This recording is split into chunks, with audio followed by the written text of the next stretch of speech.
सिंधुदुर्ग जिल्ह्यासह इतर जिल्ह्यातील ताज्या घडामोडी पाहण्यासाठी सिंधुदुर्ग 24 तासला सबस्क्राईब करा आणि बेल आयकॉनवर क्लिक करा। सिंधुदुर्ग 24 तास सदैव तुमच्या सोबत। पुढील बातमी पाहणार आहोत विस्ताराने। सिंधुदुर्गच्या समुद्रात मोठ्या प्रमाणावर सुरू असलेल्या अनधिकृत एलईडी लाईट मच्छीमारीवर कारवाई होत नसल्याच्या पार्श्वभूमीवर मालवणातील पारंपरिक मच्छीमारांनी आज मालवणमधील सहाय्यक मत्स्य व्यवसाय आयुक्त कार्यालयावर धडक देत सहाय्यक मत्स्य आयुक्त सागर कुवेसकर यांना धारेवर धरले।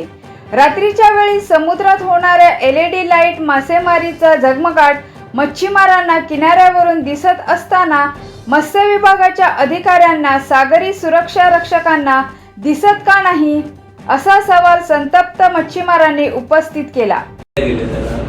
मासेमारीचा कालावधी नाही, कालावधी काय दिलाय म्हणजे कधीपर्यंत मासेमारी करायची? 3 वर्षासाठी तिकडे केलं जातं। आमचं सरळ असं म्हणताना तुम्ही स्थानिकांका याच्यातनं सोडतास तुमका बाहेरच्याच का मिळतं, मग तुमच्यातले भेदी मग तुमच्यातल्या कोणतरी भेदीवर स्थानिकांका सपोर्ट करतात, आतले तुमच्या स्टाफ मध्ये कोळे असले स्टाफला मदत करतात म्हणून तुमका आता मिळालं, स्थानिक कोणी मिळालं, बाहेरच्याच कोणी तुमका मिळतं।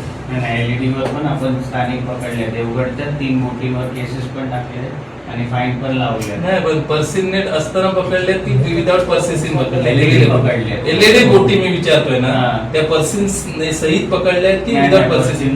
पर्सिन नव्हतं तेव्हा, एलईडी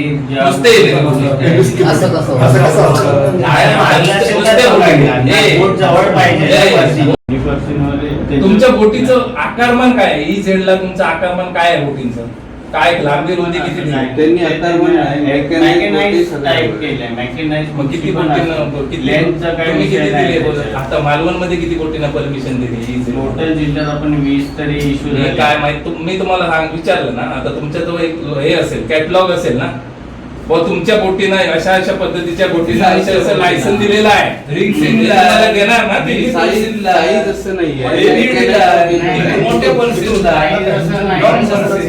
सिंधुदुर्ग जिल्ह्यासह इतर जिल्ह्यातील ताज्या घडामोडी पाहण्यासाठी सिंधुदुर्ग 24 तासला सबस्क्राईब करा आणि बेल आयकॉनवर क्लिक करा। सिंधुदुर्ग 24 तास सदैव तुमच्या सोबत।